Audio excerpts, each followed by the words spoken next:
አመስግኑ። የጠፋውን ሊፈልግ የወደቀውን ሊያነሳ የተበተነውን ሊሰበስብና ሰላምን ሊሰጥ ከድንግል የተወለደው ጌታችን አምላካችንና መድኃኒታችን ኢየሱስ ክርስቶስ እንኳን ለበዓለ ልደቱ በሰላም አደረሳችሁ አደረሰን።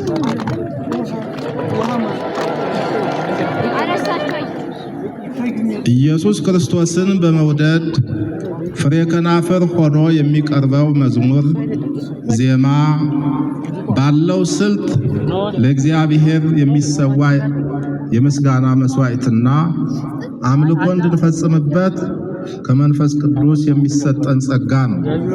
በእውነተኛ መንፈስ ሆኖ በመዝሙር የሚያመሰግን ሰው ከማርና ከወተት ይልቅ የሚጣፍጥ አጥንትን የሚያለመልም የማይጠገብ ሰማያዊ ዋጋ ያለው የሰውና የመላእክት ሥርዓትን ይፈጽማል።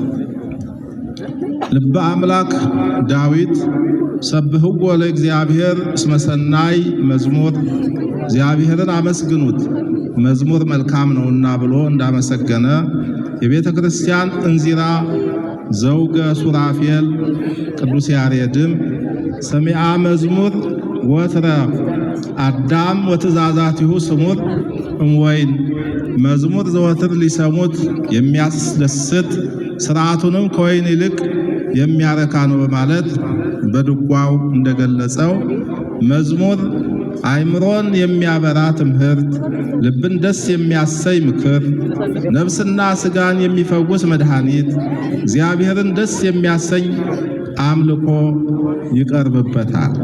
ሐዋርያው ቅዱስ ጳውሎስ ክርስቶስን የምታመሰግኑ ሁኑ፣ መዝሙርን አንብቡ፣ የእግዚአብሔር ቃል በሙላት ይኑርባችሁ፣ በጥበብ ሁሉ እርስ በርሳችሁ አስተምሩና ገስጹ፣ በመዝሙርና በዝማሬ በመንፈሳዊ ቅኔ በጸጋው በልባችሁ ለእግዚአብሔር ዘምሩ ብሏል። ያጸድቆሙ ለኃጥአን ወያስተፌስሖሙ ለቁስላነ ልብ ኃጥአንን ያጸድቃል፣ የጸደቀውን ያለመልማል፣ ልባቸው በሐዘን የቆሰለውን ይፈውሳል ተብሎ እንደተጻፈ መዝሙር የሰዎችን ሕይወት ያነጻል። ዘወትር ለምስጋና ከሚቆሙ መላእክትና ከቅዱሳን ጋር አንድ ያደርጋል። በተለይም በጌታችን በዓለ ልደት ዋዜማ በአንድነት መዘመር ልዩ ትርጉም አለው። እግዚአብሔር አምላካችን የሰውን ልጅ ለማዳን በግብረ መንፈስ ቅዱስ ከእመቤታችን ከቅድስት ድንግል ማርያም በቤተልሔም ሲወለድ ዓለም የጌታችን መወለድ የሰማው ሰውና መላእክት በአንድ ላይ ባሰሙት መዝሙር ነው። ስለሆነም መዝሙር የጌታችን ልደት ለማብሰር ሰማይና ምድርን ሰውና መላእክትን በአንድነት ያነጋገረ ቋንቋ ነው።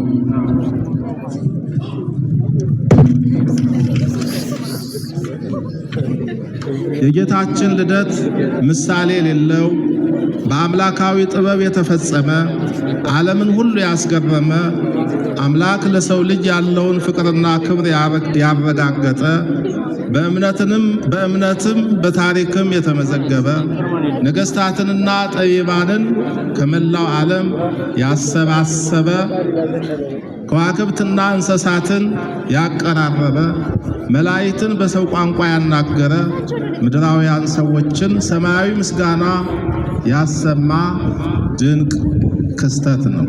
የጌታችን ልደት በሰማይ መላእክት ከእረኞች ጋር የሰማይ መላእክት ከእረኞች ጋር ስብሐት ለእግዚአብሔር በሰማያት ወሰላም በምድር ስምረቱ ለሰብ ምስጋና ለእግዚአብሔር በሰማያት ለሰው ልጅም በምድር ላይ ሰላም ይሁን የሚል ሰማያዊ አዋጅን በምስጋና መዝሙር የሰማንበት ቀን ነው።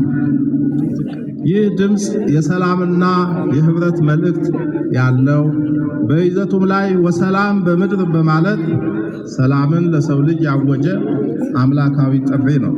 ሐዋርያው ክርስቶስ ሰላማችን ነው ብሎ እንዳስተማረን ቅድስት ቤተ ክርስቲያንም የሰላምን መልእክትና ስብከትን ያለማቋረጥ የምታስተላልፈው ከዚሁ በመነሳት ነው።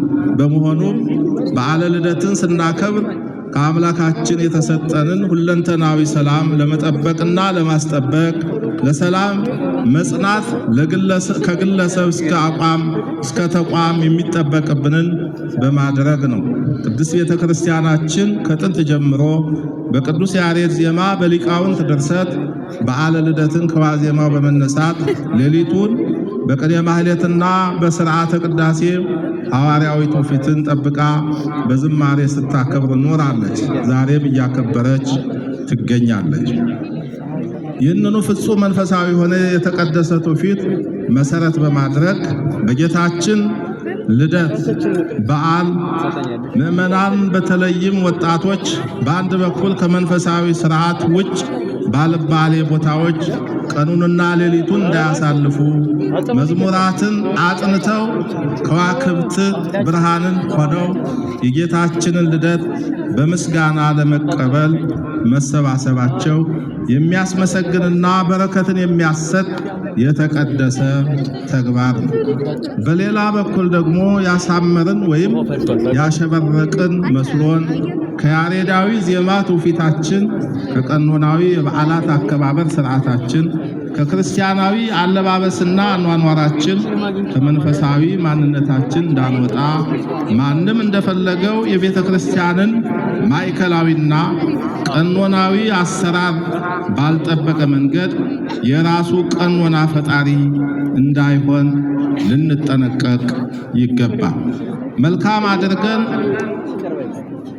መልካም አድርገን የሰራናቸውን እያጠናከር ስህተቶች ካሉ ደግሞ በጋራ በማረም ለትውልድ የሚቆይ ታሪክ ልንጽፍ የምንችለው ከኛ በማይጠበቅ ሁኔታ በስድብ በመነቃቀፍና በመጠላለፍ ሳይሆን በመናበብ በመከባበር በመፈቃቀርና በመረዳዳት ሊሆን ይገባል።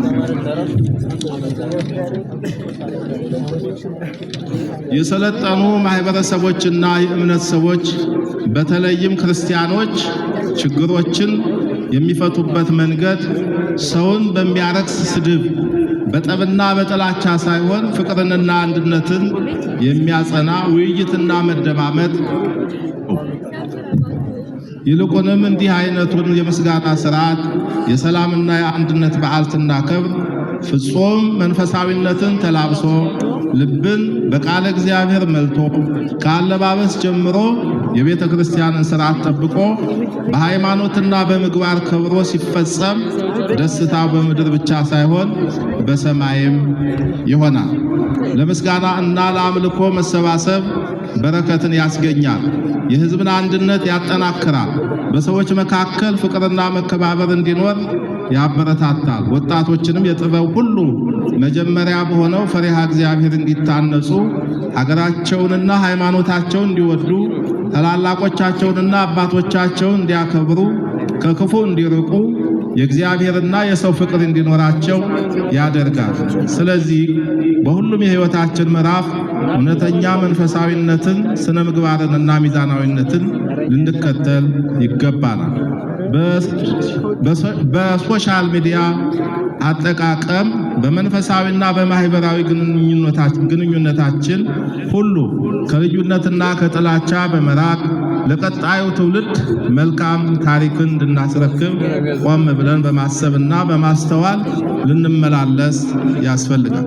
ከቅዱሳት መጻሕፍት እንደምንረዳው ሰውና መላእክት የተፈጠሩት ስሙን ለመቀደስና ክብሩን ለመውረስ አምላክን በሥራው ሁሉ ለማመስገን ነው። አመስጋኝነት ትልቅ ስጦታ ሲሆን ማመስገን የሚችል ሕዝብ ተስፋና ጽናትን የታደለ ነው። በእግዚአብሔር የታመኑ ምዕመናን በመከራ ጊዜም ቢሆን ኢየሱስ ክርስቶስን በመውደድ እሳቱንና ስለቱን ታግሰው ያመሰግናሉ። ሰለስቱ ደቂቅ ይባርኩ ደቂቀ እጓለ እመሕያው ለእግዚአብሔር፣ የሰው ልጆች ሁሉ እግዚአብሔርን ያመሰግናሉ እያሉ ይዘምሩ የነበረው በእሳት ውስጥ ተጥለው ባሉበት ወቅት ነው። የጥንት ክርስቲያኖችም በሮማውያን ሲሳደዱ በግበበ ምድር ኖላዊ ነዘበአማን ኢየሱስ ክርስቶስ እውነተኛ እረኛችን በማለት በመከራ ውስጥ ሆነው እግዚአብሔርን ያመሰግኑ ነበር። ይህን የሚያደርጉት መከራው ሳይሰማቸው፣ ስደቱ ሳይጎዳቸው፣ ሕይወታቸውን ሳይደናቀፍባቸው ቀርቶ አይደለም። የሚያመልኩት አምላክ ለሚከፍሉት መስዋዕትነት አክሊልን የሚሰጥ ከሚያሳድዷቸው በላይ እነሱን ለመጥቀም የታመነ መሆኑን ስለሚያውቁ ነው። ክቡራን የመንፈስ ቅዱስ ልጆቻችን ሰው ከጥንት ጀምሮ ለምስጋና ሲቆም እንዳያመሰግን የሚያደናቅፍ፣ እንዳይደሰት የሚያሳዝን ጉዳይ ሳይኖረው ቀርቶ አይደለም። ሁልጊዜ እግዚአብሔርን እንድናመሰግን ወይም ዓለምን ፈርተን እውነተኛውን አምልኮ እንዳንፈጽም የሚፈልጉ ቢኖሩም እኛ ግን አይምሩ ከመ አነ ውእቱ እግዚአብሔር፣ እኔ አምላክ እንደሆንኩ ወቁ የሚለን የያዕቆብ አምላክ መጠጊያችን ነውና እርሱም ማምለክን አንተውም፣ ማመስገንም አናቋርጥም። ዓለማውያን ምሁራን ማመስገን የሚችል ሰው የሕይወትን ትርጉም ያውቃል፣ ምስጋና ሕይወትን ሙሉ ያደርጋል፣ ምስጋና መከራን እንድንረሳው ሳይሆን ድል እንድናደርገው ያስችለናል በማለትም ያስተምራሉ። በዚሁ መሰረት በሁሉም አቅጣጫ ዓለማችን በርካታ ችግሮች ቢኖሩባትም መከራና ስደት ቢበረታም በጊዜሁ ወዘእንበለ ጊዜሁ ሲመችም ሳይመችም አምልኮና ምስጋና አይቋረጥም። የሰውን ልጅ ማስተማር፣ ወንጌልን ማስፋፋት፣ ድህነትን መስበክ፣ እግዚአብሔርን ማክበርና ማመስገን ለዓይን ቅጽበትም ቢሆን መቋረጥ የለበትም። ዛሬ የምንጠቀምባቸው የክርስትና ቅዱሳት መጻሕፍት ንዋየ ቅድሳት ሐዋርያዊ ሥርዓትና መንፈሳዊ አገልግሎቶች በተድላና በደስታ የተገኙ አይደሉም። አበው በየዋሻውና በየተራራው እየተሰደዱ ያቆዩልን የማይለወጠው ቀኖናችን ውጤቶች ናቸው።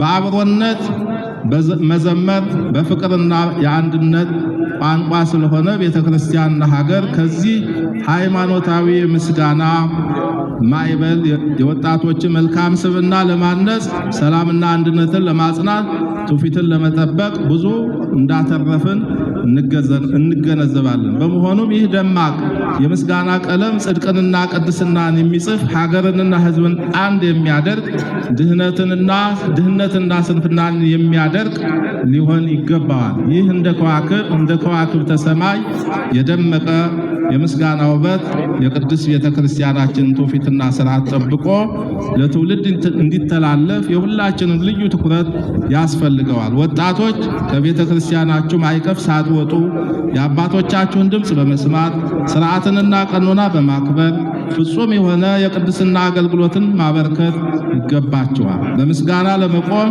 በንጽህና መኖር፣ የምስጋና ቃልን ለማውጣት በስራና በትጋት በእውቀትና በጥበብ ጊዜን ማሳለፍ ያስፈልጋል። በመጨረሻም ይህንን የአእላፋት ዝማሬ በማዘጋጀትና በማስተባበር በዓለ ልደቱን በምስጋና እንድንቀበል የደከማችሁ የጃንደረባው ትውልድ ጠቅላላ ማህበር ወጣቶች ልጆቻችን እግዚአብሔር ይባርካችሁ፣ ይቀድሳችሁ፣ አገልግሎታችሁንም ይቀበልላችሁ።